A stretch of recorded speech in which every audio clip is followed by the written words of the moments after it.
और आइए अब आपको सीधा लिए चलते हैं चुनाव आयोग की प्रेस कॉन्फ्रेंस में। करेंगे श्री चंद्रा जी प्लीज।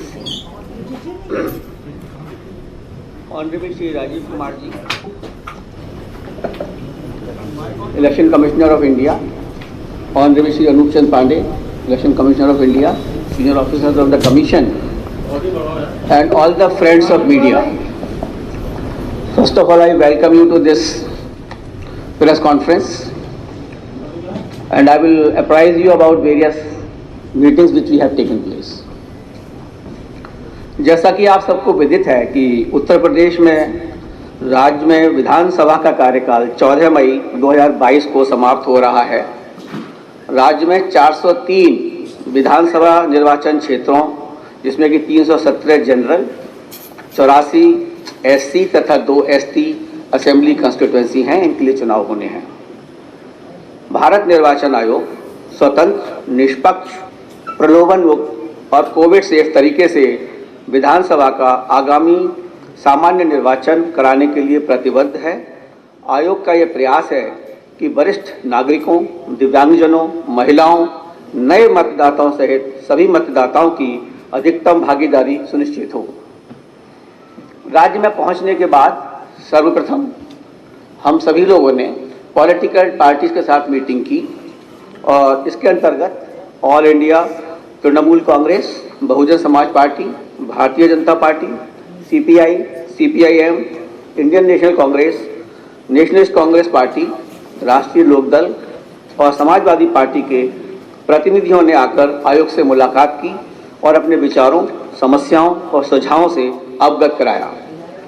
आयोग ने उनके द्वारा बताए गए बिंदुओं का संज्ञान लिया और इसके बारे में मैं आपको विस्तार से भी बताना चाहूँगा बाद में। आयोग द्वारा राजनीतिक दलों के साथ बैठक के पश्चात सर्वप्रथम सारे ही जिला मजिस्ट्रेट, डिस्ट्रिक्ट इलेक्शन ऑफिसर्स, सभी एसपीज, डीआईजीज, पुलिस कमिश्नर्स जो 73 जिले के हैं यहाँ पर, सभी के साथ मीटिंग की और उनको आयोग के बारे में, आयोग के मोटो के बारे में समझाया गया और उनसे उनके जिले के बारे में तथा लॉ एंड ऑर्डर के बारे में पूछा गया और विस्तृत जानकारी ली गई। उनको इस बात से पूरी तरह अवगत कराया गया है कि मतदाता जागरूकता, महिलाओं, दिव्यांग, वरिष्ठ मतदाताओं के लिए मतदान केंद्रों की व्यवस्था, सुरक्षा व्यवस्था, कोविड सेफ्टी व्यवस्था तथा जितनी भी अन्य महत्वपूर्ण चीज़ें हैं उनको इसके बारे में पूर्णतः अवगत कराया गया और उनको इसके बारे में उनसे संज्ञान भी लिया गया। इसके उपरांत आयोग ने विभिन्न एनफोर्समेंट एजेंसी के साथ मीटिंग की जिसमें कि आयकर विभाग है, GST, enforcement directorate, excise department, NCB, banks, nodal officers, इन सभी के साथ विस्तृत चर्चा की क्योंकि हमारा ये उद्देश्य है कि ये पूरा इलेक्शन इंड्यूसमेंट फ्री और प्रलोभन फ्री हो। इसके लिए उनकी बहुत ही एक मीटिंग ली गई जिसमें उनको सख्त निर्देश दिए गए हैं कि किसी तरह का भी प्रलोभन और किसी तरह का भी एक्साइज डिस्ट्रीब्यूशन, मादक पदार्थों का डिस्ट्रीब्यूशन, फ्री बीज डिस्ट्रीब्यूशन किसी तरह से भी ना हो पाए और उनसे उसके बारे में पूरी विस्तृत चर्चा की गई। आयोग ने उसके उपरांत जो हमारे नोडल ऑफिसर्स होते हैं पुलिस के और हमारे सीओ के साथ भी विभिन्न बिंदुओं पर चर्चा की और उसके बाद जो सबसे आखिर में जो जितने भी कंसर्न्स थे हमारे, तो मुख्य सचिव, DG police, health secretary, home secretary तथा अन्य सेक्रेटरीज के साथ अभी मीटिंग की है यहाँ पे आने से पहले। जो राजनीतिक दलों ने जो विभिन्न बिंदु उठाए गए थे उसके बारे में बताना चाहूँगा कि सभी राजनीतिक दलों के प्रतिनिधियों ने ये हम लोगों को बताया कि कोविड प्रोटोकॉल का पालन करते हुए समय पर चुनाव होने चाहिए। तो सबसे प्रथम सभी दलों ने without any difference of opinion सभी ने कहा कि कोविड को ध्यान में रखते हुए समय पर चुनाव कराए जाए। कुछ दलों के प्रतिनिधियों ने दिन के समय बिना कोविड नियमों का पालन किए हुए चुनावी रैलियों के प्रति अपनी चिंता जाहिर की, साथ ही रैलियों की संख्याओं को नियंत्रित करने की भी मांग की। उन्होंने ये भी सुझाव दिया कि घनी आबादी वाले पोलिंग स्टेशंस को खुले स्थानों में किया जाए ताकि कोविड प्रोटोकॉल का पालन करते हुए मतदान संपन्न हो सके। कुछ दलों के प्रतिनिधि ने मांग की कि 80+ सीनियर सिटीजन्स और दिव्यांग वोटर्स जिन्हें घर बैठे पोस्टल बैलेट की सुविधा दी गई है उनकी सूची भी उनको दी जाए। राजनीतिक दलों के प्रतिनिधियों में से एक ने महिला मतदाताओं की सुरक्षा को ध्यान में रखते हुए पुख्ता इंतजाम करने का अनुरोध किया। और पोलिंग बूथ पर पर्याप्त महिला कर्मी, पुलिसकर्मियों की व्यवस्था की भी मांग की, ताकि आवश्यकता होने पर महिला मतदाताओं की पहचान, सत्यापन और सुरक्षा व्यवस्थित रूप से हो सके। कुछ प्रतिनिधियों ने प्रशासन के कुछ लोगों के पक्षपाती रवैये की, यानी कि जो बायस्ड अप्रोच है, उसके बारे में भी शिकायत की। और दलों के प्रतिनिधियों में से एक ने पुलिस द्वारा उनकी रैलियों पर अनुचित प्रतिबंध लगाने का आरोप भी लगाया। उन्होंने ये भी बताया कि उनके प्रत्याशी भी आर्थिक रूप से इतने सक्षम नहीं हैं कि विज्ञापनों का प्रसारण कर सकें। दलों के प्रतिनिधियों में से एक ने समूचे राज्य में CPF की जल्दी से तैनाती का भी अनुरोध किया। अधिकतर राजनीतिक दलों ने प्रचार प्रसार के दौरान धनबल, शराब, मादक पदार्थों और मतदाताओं को फ्री भी दिए जाने पर संभावना जताई तथा इसके माध्यम से चुनाव प्रभावित होने की चिंता भी व्यक्त की। विभिन्न राजनीतिक दलों के प्रतिनिधियों ने हेट स्पीच तथा रैलियों में बेहिसाब इस्तेमाल किए जाने पर चिंता की। राजनीतिक दलों के प्रतिनिधियों में से एक ने पेड न्यूज को लेकर भी अपनी चिंता व्यक्त की है। राजनीतिक दलों के प्रतिनिधियों ने जिन मुद्दों पर अपने आयोग के समक्ष रखे हैं, उन सभी मुद्दों से आयोग अवगत है। भारत निर्वाचन आयोग मतदान प्रक्रिया को और अधिक सुगम, सहज, सरल और प्रलोभन मुक्त करने के लिए सदैव प्रयासरत है। भारत निर्वाचन आयोग का हमेशा मानना है कि मतदाताओं के बाद राजनीतिक दल चुनाव प्रक्रिया के महत्वपूर्ण स्टेक होल्डर हैं। आयोग ने राजनीतिक दल के प्रतिनिधियों को आश्वासन भी दिया है कि हमारा प्रयास स्वतंत्र, निष्पक्ष, सहभागी, प्रलोभन युक्त और कोविड सेफ चुनाव कराने का है, inclusive and accessible elections, so that हमारा जो मोटो है that no voter should be left behind, that is our basic motto and commission will do each and every possible act for that particular direction. मैं आपको इसके बारे में बताना चाहता हूं कि जो हमारा मतदाता पंजीकरण का जो अभी कार्यक्रम चल रहा है और जो चला है और 5 तारीख को जो ड्राफ्ट रोल प्रकाशित होना है, उसमें हमारे अधिकारियों ने उसमें काफ़ी मेहनत की है और क्या क्या उसके परिणाम हुए हैं वो आपके समक्ष रखना चाहूँगा। जो हमारा विशेष संक्षिप्त पुनरीक्षण जिसको हम SSR बोलते हैं, 5 जनवरी 2022 को निर्वाचक नामावली अंतिम रूप से प्रकाशित की जाएगी। राज्य में अभी तक मतदाताओं की कुल संख्या लगभग 15 करोड़ से अधिक है। अंतिम प्रकाशन पर मतदाताओं के वास्तविक आंकड़े स्पष्ट होंगे। इसके बाद भी नामांकन दाखिल करने का आखिरी तारीख तक भी मतदाता क्लेम्स ऑब्जेक्शन सबमिट कर सकते हैं। असल में कुछ लोगों को ये भ्रांति है कि जब ये प्रकाशित हो रही है शायद हमारा नाम उसके बाद इसमें ना लिखा जाए, तो मैं ये भी बताना चाहूँगा आपके जरिए सभी लोगों को कि ये प्रकाशित होने के बाद भी लोग देख लें, अगर किसी का नाम उसमें नहीं लिखा गया है या किसी का नाम कटने से भी रह गया है, तो उस तरह के सारे क्लेमों को वो जो हमारे नॉमिनेशन की आखिरी दिन होती है उस तक वो अपने क्लेम्स और ऑब्जेक्शंस फाइल कर सकते हैं। तो अभी ये नहीं है कि ये खत्म हो गया अब हमारा नाम कैसे जुड़ेगा। तो ये जो चिंता है किसी के भी दिमाग में, वो आप ही उसको निकाल सकते हैं, आप ही वहाँ तक हमें पहुँचा सकते हैं। विशेष संक्षिप्त पुनरीक्षण 2022 के दौरान अब तक 52.8 लाख 52.8 लाख नए मतदाताओं को इलेक्टोरल रोल में सम्मिलित किया गया है, जो कि अपने आप में एक रिकॉर्ड है। इसमें लगभग 23.92 लाख पुरुष और 28.86 लाख महिला मतदाता हैं। इन नए मतदाताओं में 18 से 19 वर्ग आयु वर्ग के करीब 19.89 लाख शामिल हैं, जो कि पिछले SSR के मुकाबले 3 गुने अधिक हैं। यानी कि पिछली बार जो ये 18 से 19 तक के मतदाता थे, इनका परसेंटेज पूरे इलेक्टोरल रोल में कुल 0.51% था, जो कि बढ़कर अब 1.32% हो गया है।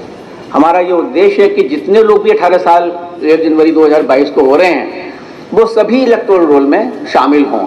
और इसके लिए हमारे अधिकारियों ने बहुत ही डिफरेंट तरह से प्रयास किया। कॉलेजेस में जो इलेक्टोरल लिटरेसी क्लब बनाए, लोग वहाँ पहुँचे जाके और उनसे अनुरोध किया, उनके वो फॉर्म भरवाए गए 6, जिसकी वजह से ये 3 गुना अधिक जो एनरोलमेंट हुआ है। ये इसके लिए अफसरों ने बहुत अधिक कार्य किया है। और हमारे सामने बहुत बड़ी चुनौती थी कि भाई इसको महिलाओं को भी अधिक से अधिक लोगों को इसमें भर्ती किया जाए, इसमें इनकी एनरोलमेंट किया जाए। तो हमारे अधिकारियों ने आंगनवाड़ी वर्कर्स, आशा वर्कर्स, ब्लॉक लेवल ऑफिसर जो फीमेल हैं, उनको घर घर भेजा, उन लोगों से बात की और उन लोगों को समझाया कि आपका मताधिकार में होना बहुत आवश्यक है और आपको अपना मत का प्रयोग भी करना है और आप अपनी मतदाता सूची में शामिल हों।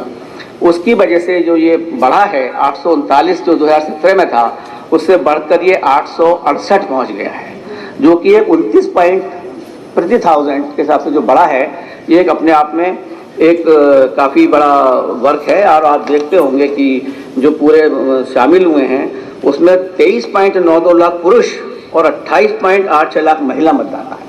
तो जो महिला मतदाताएं बढ़ी हैं वो रफली 5 लाख ज़्यादा हैं पुरुषों के मुकाबले।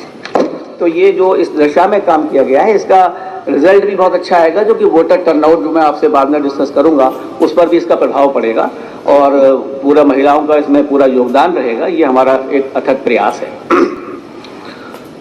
और इसके बाद सभी डीओ को इंस्ट्रक्शन भी दे दिए गए हैं कि मतदाता सूची से जुड़ी शिकायतों का अगर किसी को 5 तारीख के बाद जो भी हमारा प्रकाशित होगा उसमें किसी की शिकायत रह गई है, उसके बाद भी उसकी शिकायत को अटेंड करें और उसका तुरंत निस्तारण करें। सारे लोगों से हम लोगों ने, जितने भी डिस्ट्रिक्ट मजिस्ट्रेट और डीओस थे, सबसे पूछा है कि उन्होंने सभी पॉलिटिकल पार्टीज के साथ मीटिंग की है, उन्होंने अवगत कराया है, हमको विश्वास दिया कि सारी पॉलिटिकल पार्टी से मीटिंग हुई है, उनके मिनट्स बने हैं और किसी भी पॉलिटिकल पार्टी का कोई भी ऐसी शिकायत नहीं है जिसका कि निस्तारण अभी तक नहीं किया गया है। उसके बावजूद भी आदेश दिए गए हैं उनको कि अगर किसी की भी शिकायत आती है तो उसका तुरंत निस्तारण करें और उनके साथ मीटिंग करें।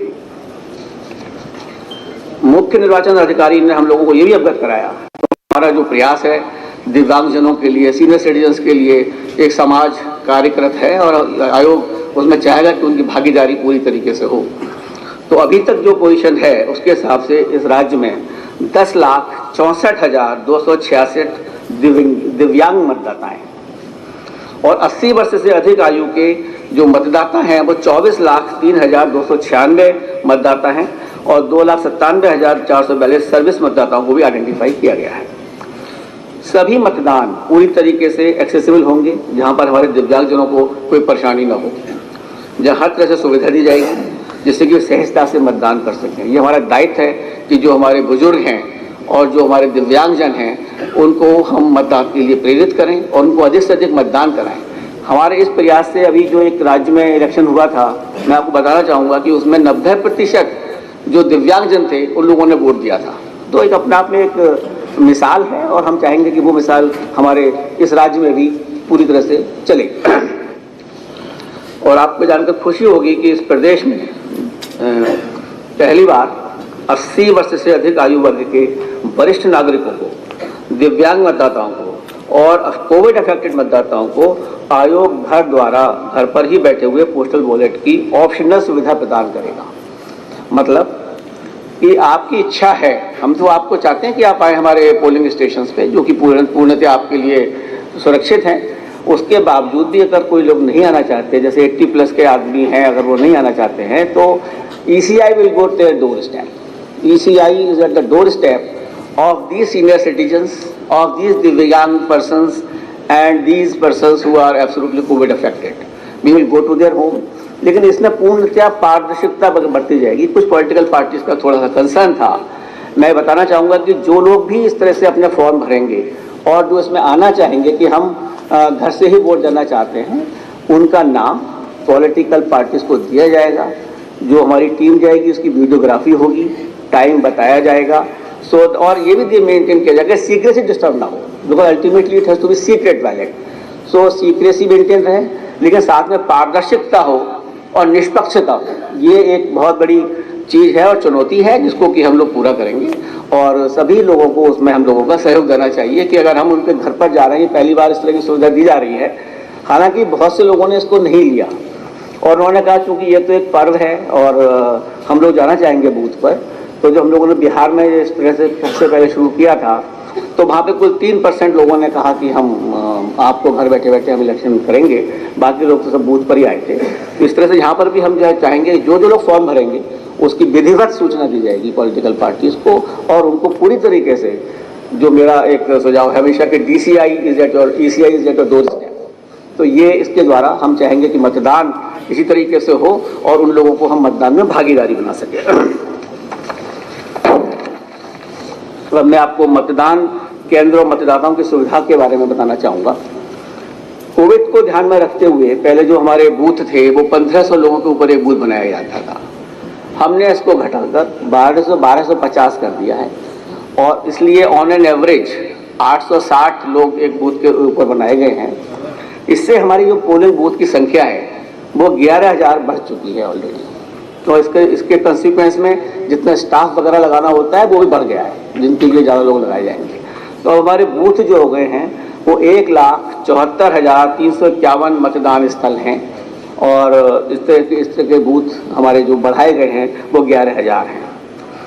सभी डीओस को हम लोगों ने निर्देश दिए हैं कि जहाँ पर भी पोलिंग स्टेशंस किसी भी लोकेशंस पे अगर 5 पोलिंग बूथ हैं तो वो खुद जाकर उसकी समीक्षा करें, खुद जाकर देखें कि वहाँ पर पूरी तरीके से सब भीड़ को मैनेज करने की व्यवस्था है या नहीं है, एग्जिट और एंट्री पॉइंट प्रॉपर है या नहीं है, बैठने की व्यवस्था प्रॉपर है या नहीं है।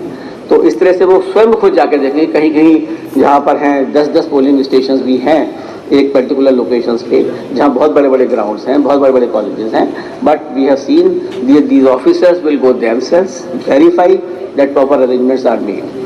और ये हमारा चुनाव आयोग बिल्कुल इसके लिए प्रयासरत है कि सभी पोलिंग बूथ्स पर assured minimum facilities will be provided, meaning thereby that सभी पोलिंग बूथ्स पर पानी की व्यवस्था, शौचालय की व्यवस्था, बैठने की व्यवस्था, बिजली आपके लिए और दिव्यांगजनों के लिए एक जेंटल रैंप की व्यवस्था, हर जगह जो हमारे पोलिंग बूथ होंगे रैंप की व्यवस्था की जाएगी, जिससे कि व्हील चेयर की व्यवस्था की जाएगी और वॉलंटियर्स की व्यवस्था की जाएगी और उनको पिक एंड ड्रॉप की फैसिलिटी भी फ्री में दी जाएगी। जो भी आना चाहते हैं वो अपनी PWD ऐप है उस पर भरें या वैसे भी हमें सूचित करें और हमारा कमीशन उसके लिए खुद सारी व्यवस्थाओं की अरेंजमेंट करेगा और दिव्यांगजन जिससे कि अपना वोट सुचारू रूप से कर सके। राज्य में 4,030 मॉडल मतदान केंद्र बनाए जाएंगे, मतलब प्रत्येक असेंबली कंस्टिट्यूएंसी में लगभग 10 आइडियल पोलिंग बूथ होंगे, जिसमें कि बहुत अच्छी तरीके से जो भी स्पेस और जो भी होगा उसको दिखाया भी जाएगा, उसको करा जाएगा, so that everybody should see that what is the model this thing. और वुमेन पार्टिसिपेशन के लिए हम चाहते हैं कि महिला सशक्तिकरण पर, जैसे पहले बताया मैंने आपको, एक प्रॉपर अफेक्ट आना चाहिए, उनको इस भागीदारी में फीलिंग आनी चाहिए कि स्ट्रेंथ इज सेम। इस प्रदेश में कम से कम 800 all women manage polling station बनाए जाएंगे। 403 हमारी कंस्टिट्यूएंसीज हैं, लेकिन हम चाहते हैं कि कम से कम 800 ऐसे पोलिंग स्टेशन होंगे जिसमें पूरे कर्मचारी महिलाएं होंगी और सुरक्षा कर्मचारी भी महिलाएं होंगी। आपने शायद नीचे आने से पहले कुछ स्वीप की जो एक्टिविटीज़ नीचे हो रही थी वो शायद नीचे देखी होंगी आप लोगों ने कि किस तरह से हम लोगों ने प्रयास किया है लोगों को बताने का कि महिला बूथ किस तरह से बनते हैं और दिव्यांगों को हम किस तरह से इसको मैनेज करेंगे। उस तरह की चीज़ें शायद आप लोगों ने देखी होंगी और उसको जिन्होंने नहीं देखी हो वो देखें कि हमने नीचे कंडीशन जो लगाई हुई है थोड़ी सी, उसको आप देखें, जिससे कि इसका प्रचार प्रसार आपके माध्यम से मैक्सिमम हो पाएगा। हम सब तक नहीं पहुंच सकते, लेकिन आपके द्वारा हम 15 करोड़ मतदाताओं तक जरूर पहुंच सकते हैं, ये मेरा पूर्ण विश्वास है। कुछ लोगों ने ये शंका व्यक्त की थी जब हम लोगों ने पूछा कि भाई ये पोलिंग परसेंटेज वगैरह क्यों कम है, तो कुछ ने कहा कि शायद कुछ मतदाताओं ने कि हम पे एपिक कार्ड कोई खो गया है शायद इसलिए हम वोट डालने नहीं गए।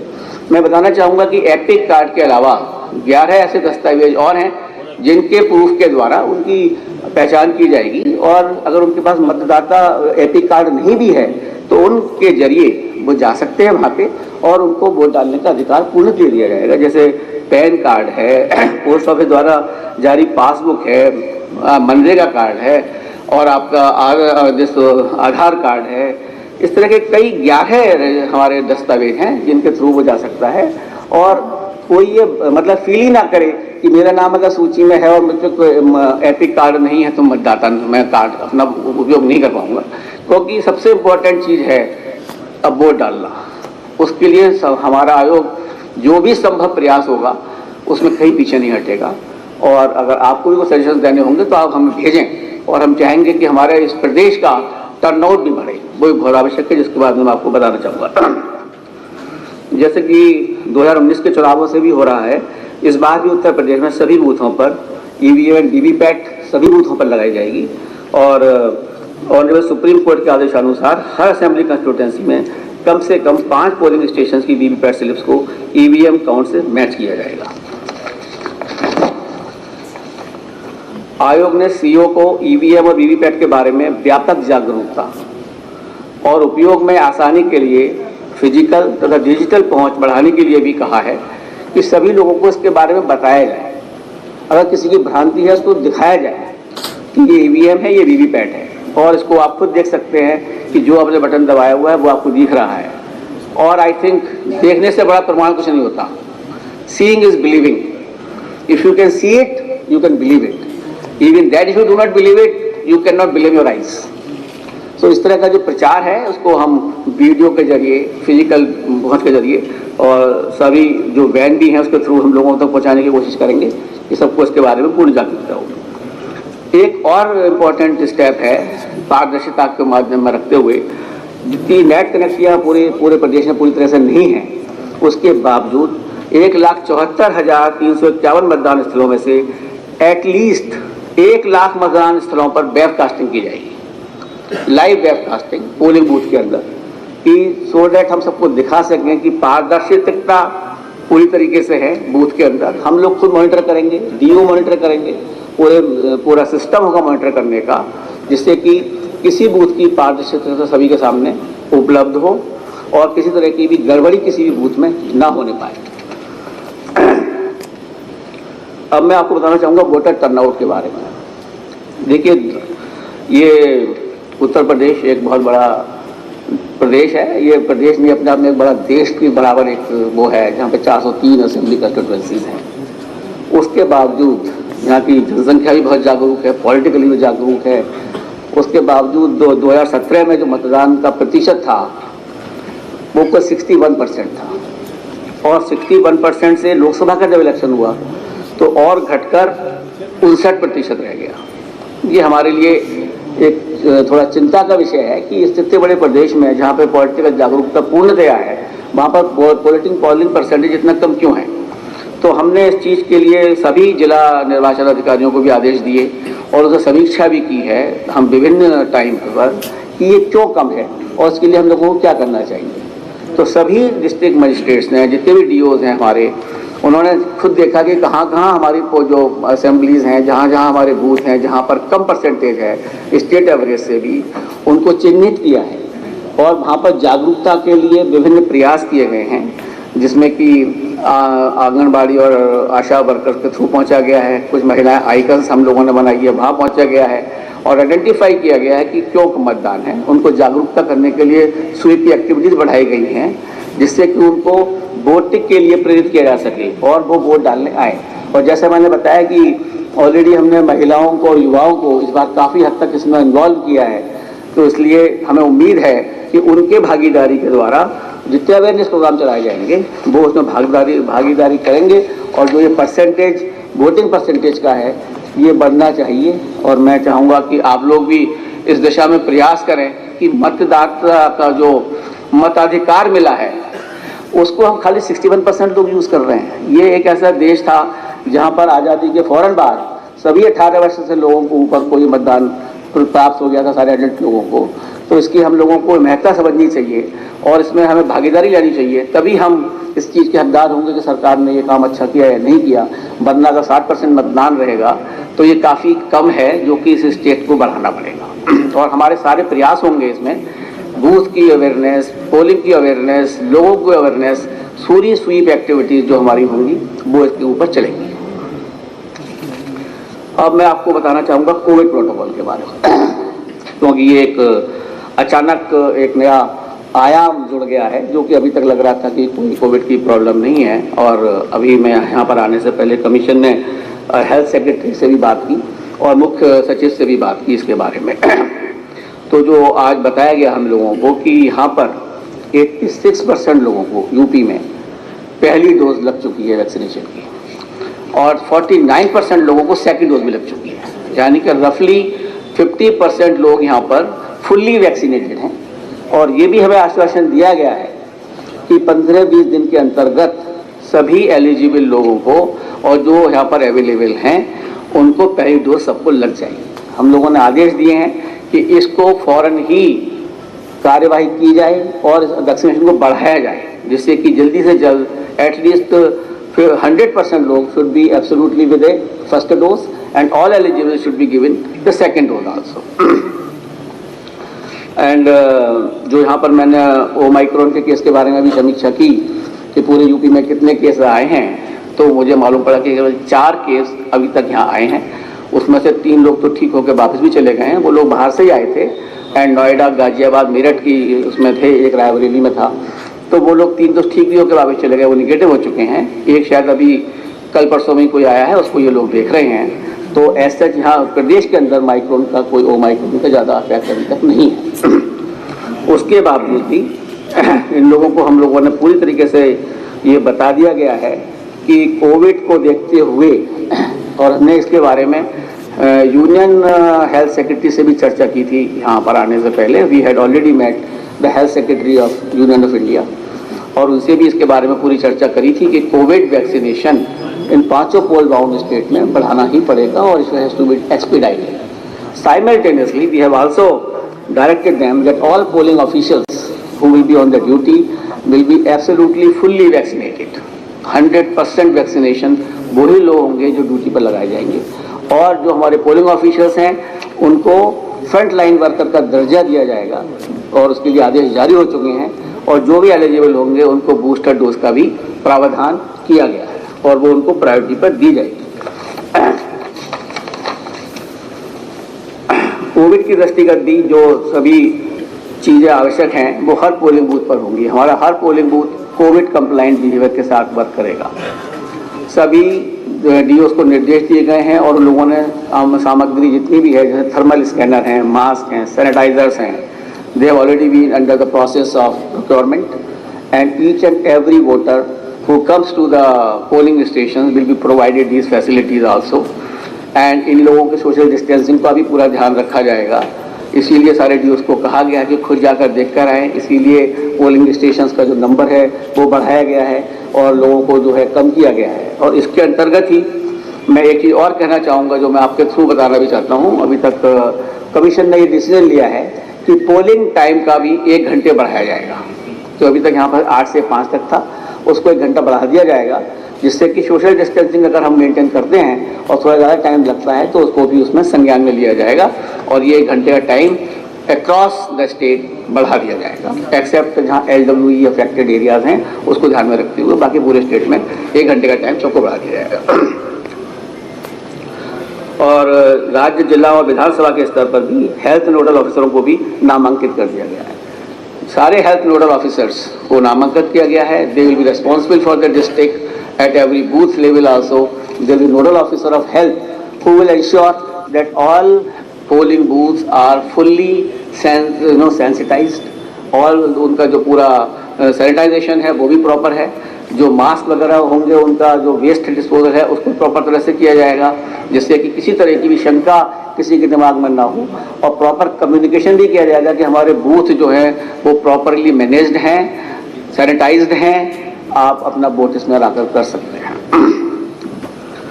कानून और व्यवस्था प्रबंधन के लिए डीजी पुलिस और होम सेक्रेटरी से डिटेल्ड वार्ता हुई है और सारे एसपीज, डीआईजीज एंड पुलिस कमिश्नर से इसके बारे में पूरी चर्चा हुई है कल की मीटिंग में। एंड उनको जो भी कंसर्न्स थे पॉलिटिकल पार्टीज के कि भाई you can not be biased, that message has gone very deep to the persons. They will have to be with a uniform pattern of behavior to all parties.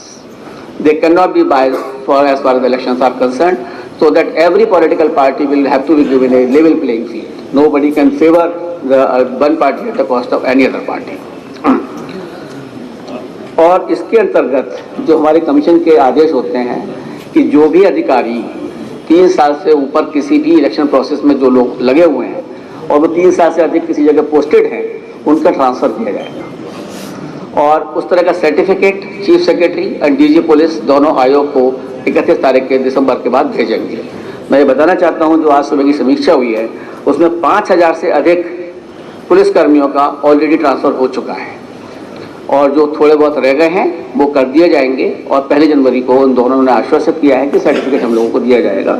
इसमें 3440 sub inspector, 1440 SHO, 14 IPS officers and 39 PPS officers have already been transferred who were there for last 3 years, so that there cannot be any effect of being there for more than a 3 years period. And this particular direction will have to be fulfilled, and they have assured us that the certificates will be given on the 1st of January itself.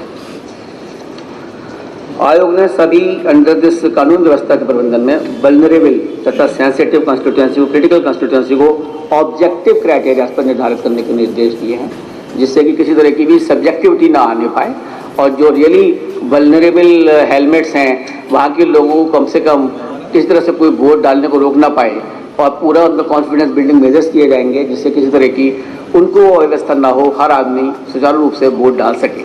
और जहाँ critical हमारे polling stations के और आसपास के areas हैं उनको भी पूरी निगरानी रखी जाएगी और उसको कंप्लीटली पुलिस देखेगी कि किसी तरह की भी अराजकता न फैल पाए।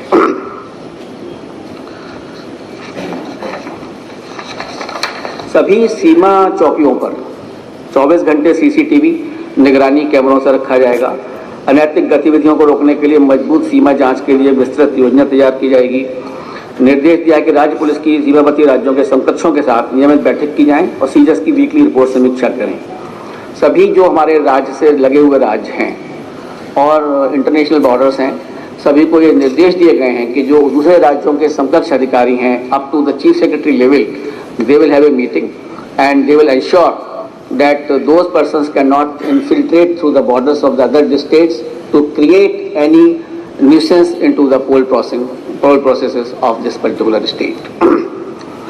मैं आपको एक ऐप के बारे में बताना चाहूँगा जिसमें कि देखिए कोई भी प्रक्रिया हो, अगर जन भागीदारी नहीं है तो वो कोई भी चीज़ सफल नहीं हो सकती। और उसके लिए आयोग ने एक सी विजिल ऐप का वो किया है, उपयोग किया है, जिसमें कि सी विजिल मैं चाहूँगा कि सभी लोग इसको डाउनलोड करें और जन भागीदारी से इसको यूज़ करें। उसमें क्या है कि अगर कहीं पर भी कोई एमसीसी का वायलेशन हो रहा है या कोई अनैतिक चीज़ हो रही है या कोई डिस्ट्रीब्यूशन ऑफ मनी और लिकर हो रहा है, किसी तरह से भी अगर कोई उसका फ़ोटो या इन्फॉर्मेशन उसको खाली अपलोड करना है, उसमें फ़ोटो खींचना है या इन्फॉर्मेशन लिखनी है और अपलोड करके भेज देना है। नाम लिखना चाहे उसकी इच्छा, नाम ना लिखना चाहे उसकी इच्छा। Within 100 minutes, our team will reach over there. That will inquire what is happening as suitable action will be taken. कुछ स्टेट ने इसको बहुत अच्छी तरह से यूज़ किया तो जिससे कि एमसीसी का वायलेशंस या कोई इस तरह की प्रलोभन युक्त चीज़ें जो भी कुछ हुई उसको फ़ौरन हम लोगों की टीम पहुंची और उसको फ़ौरन कार्यान्वित किया गया। तो इस स्टेट ने भी मैं चाहूँगा, केरला ने इसको यूज़ किया बहुत अच्छी तरीके से और फ़ौरन इसमें एक्शन लिया गया। तो बाकी लोग सचेत हो जाते हैं कि भाई हमें कोई देख रहा है और जन भागीदारी है, मतलब common man will download it, take a photograph and will send it. It makes lot of difference and I would like that youngsters who are very good in app unlike me, they can definitely use it faster and they can help the Election Commission of India to make it more vigilant. Until unless you are vigilant, I think we are not fit persons for that. So society will have to be vigilant. The persons will have to be vigilant. Everything cannot be left to the officers and commission. तो मैं चाहूँगा कि जन भागीदारी इसमें पूर्णतया हो इस स्कीम में, तभी हम इसको बिल्कुल निष्पक्षता से इलेक्शंस को करा पाएंगे। निर्वाचन व्यय के निगरानी के संबंध में जितने भी एनफोर्समेंट एजेंसीज थी, हमने उन सबसे आपको बात जो मैंने बताया वो हमने की है। इनकम टैक्स डिपार्टमेंट ने क्यूआरटी टीम का आयोजन किया है। इनकम टैक्स डिपार्टमेंट ने जो भी एक्सपेंडिचर सेंसिटिव कंस्टिट्यूएंसीज हैं उनको चिन्हित किया है और उनको निर्देश दिए गए कि जहां पर भी ब्लैक कैश मनी कहीं पर भी अगर उसका वितरित होता है उसको तुरंत उस पर कार्रवाई करें और इसके ऊपर एक्शन लें। सिमिलरली एक्साइज डिपार्टमेंट को कहा गया है, excise commissioner including ADG excise and the police department, कि किसी तरह का भी जो ये लिकर का डिस्ट्रीब्यूशन है ड्यूरिंग इलेक्शंस वो ना हो पाए और अधिक से अधिक उसमें कार्यशीलता बढ़ती जाए, एफिशिएंसी बढ़ाई जाए, सो दैट इस तरह का कोई भी हमें परिणाम ना दिखाई देने को पड़े कि इंड्यूसमेंट के नाम पे शराब बांटी जा रही है। और अगर ऐसी हो रहा है तो हमें सी विजिल पे इंटीमेट भी करें। सब लोग जागरूक होंगे। सी विजिल जब तक यूज़ नहीं होगा ना, ये अधिकारी भी जागरूक नहीं होते। जैसे ये शुरू होगी कहानी कि सी विजिल पे इन्फॉर्मेशन आ रही है, everybody will be absolutely aware that what is to be done. इसी तरीके से ड्रग्स के लिए नारकोटिक्स कंट्रोल ब्यूरो को कहा गया है कि उसको ढंग से व्यवस्थित करें और इंश्योर करें कि चाहे वो बॉर्डर की सीमा से हो चाहे स्टेट की सीमा से हो, वो यहाँ ना आ पाए। क्योंकि देखिए उत्तर प्रदेश और उत्तराखंड दोनों में ही चुनाव होंगे, जब भी होंगे तो तो मैं चाहूँगा कि उस तरह की चीज़ें जो हैं दोनों स्टेटों में अफेक्ट करती हैं, दोनों से स्टेट से इस तरह की समीक्षा की है और बैंक को आदेश भी दिए हैं कि इसको टोटली ड्राई अप किया जाए। सिमिलरली फ्री बीज डिस्ट्रीब्यूशन के लिए भी हम लोगों ने कहा है CGT and commercial tax department को इस तरह की चीज़ें ना हो पाएँ और उनका डिस्ट्रीब्यूशन पूरी तरह से रोका जाए। फ्रीवीज का डिस्ट्रीब्यूशन 100% रोकना पड़ेगा और जहाँ जहाँ भी इस तरह के गोडाउन में इसकी वो हो रही है उसकी निगरानी भी की जा रही है। कृपया ये अलार्म बंद कर लें जिसका। आयोग ने ये भी कहा है कि कोई भी एनफोर्समेंट एजेंसी एक सीलो में काम ना करे, मतलब अपने वातावरण में काम ना करे। सारी एजेंसियां कोऑर्डिनेटेड एफर्ट्स करें कि अगर एक इनकम टैक्स में पकड़ा है और वो ड्रग्स से संबंधित है तो NCB भी कार्य करे, दारू से संबंधित है एक्साइज डिपार्टमेंट भी काम करे। सभी एनफोर्समेंट एजेंसियों को साथ में काम करना होगा। जितनी अनमैन्ड हेलीपैड्स हैं या एयर स्ट्रिप्स हैं उनके लिए भी निगरानी की पूर्ण व्यवस्था की गई है, जिससे कि कोई अनचार्टर फ्लाइट इस तरह से ना आ पाए जो कि किसी तरह से भी इलेक्शन को विशिएट करे। रेलवेज, एयरफोर्स, इन सभी को पूर्णतः आदेश दिए गए हैं कि इसको बस सख्ती से कार्रवाई की जाए अगर कहीं भी इस तरह की चीज उनकी नज़र में आती है। एक अन्य बहुत इंपॉर्टेंट चीज़ है क्रिमिनल एंटीसीडेंट, आपराधिक पृष्ठभूमि के कैंडिडेट जो खड़े होते हैं, तो ये एक बहुत इंपॉर्टेंट चीज़ है कि उन लोगों को खुद जो कैंडिडेट है अगर आपराधिक पृष्ठभूमि के हैं तो उन लोगों को मीडिया में, पेपर में, TV पे प्रसारित करना होगा।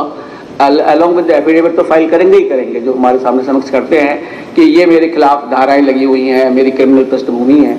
और इसके अलावा जो पॉलिटिकल पार्टीज हैं उनको भी बताना होगा कि इन्होंने ये आदमी को क्यों लिया है, उनको पब्लिसाइज करना पड़ेगा कि इस आपराधिक छवि के व्यक्ति को क्यों चुना गया है और उसका।